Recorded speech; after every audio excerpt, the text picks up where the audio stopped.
Emergency या सिनेमाच्या special show करता या ठिकाणी आलो होतो। इमर्जन्सीच्या काळामध्ये या देशामध्ये जो काळा इतिहास घडला तो अतिशय प्रभावीपणे या सिनेमात मांडण्यात आलेला आहे। स्वर्गीय श्रीमती इंदिराजी यांच्या जीवनातल्या चांगल्या घटना देखील याच्यामध्ये मांडण्यात आलेल्या आहेत आणि तसेच झाले त्याचं एक चित्रण देखील याच्यामध्ये पाहायला मिळतं।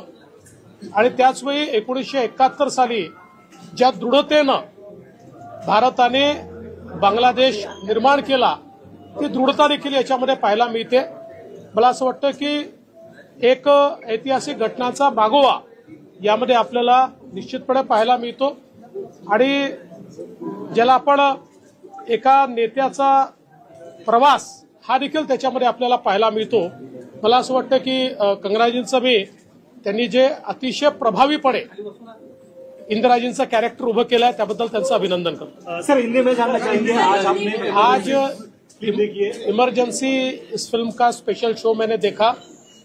इमरजेंसी हमारे देश के इतिहास में एक ऐसा अध्याय है जिसमें पूरे तरीके से लोगों के मौलिक अधिकारों का हनन हुआ था।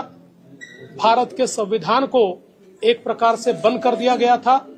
लाखों नेताओं को 2-2 साल जेलों में बंद किया गया था और जिस प्रकार से जनता के ऊपर उस समय अत्याचार हुआ था इन सारी चीजों को बहुत प्रभावी ढंग से इस फिल्म में रखा है।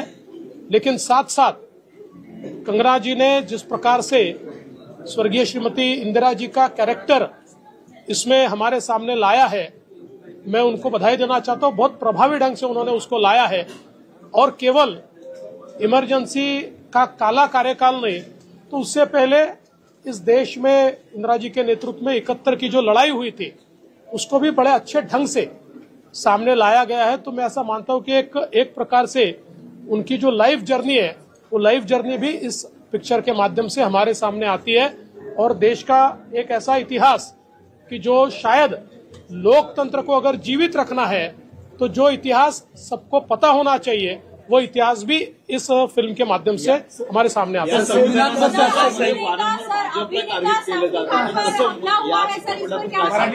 ऐसा है कि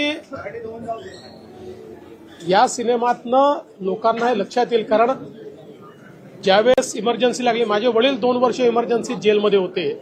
मी फार लहान होतो 5-6 वर्षाचा होतो पण आमच्या नंतरच्या पिढीला इमर्जन्सी काय माहिती नाही।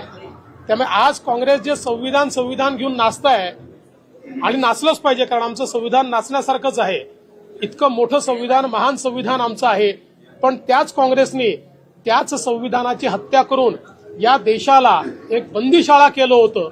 हे देखील हा इतिहास देखील आता सर्वांपर्यंत पोहोचला।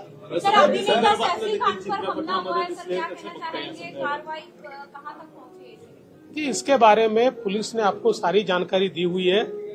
ये किस प्रकार का हमला है इसके पीछे क्या है किस प्रकार की मंशा से ये हुआ ये सारी चीजें आपके सामने आ चुकी हैं। पोलिसांनी त्या संदर्भातली सगळी माहिती आपल्याला दिलेली आहे। याच्या पाठीमागे कशा प्रकारचा मोटिव्ह असू शकतो हे देखील आपल्याला त्यांनी सांगितलेलं आहे। कुठून ते आले हे देखील सांगितलेलं आहे। याच्यात पूर्ण कारवाई चालली आहे।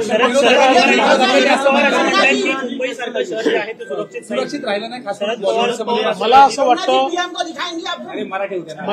असं वाटतं की देशातल्या मेगा सिटीमध्ये सर्वात सुरक्षित मुंबई आहे। हे खरं आहे की कधी कधी काही घटना घडतात त्याला गंभीरतेने देखील घेतलं पाहिजे पण केवळ त्या घटनांमुळे मुंबई असुरक्षित आहे असं म्हणणं हे याकरता योग्य होणार नाही की याने मुंबईची प्रतिमा देखील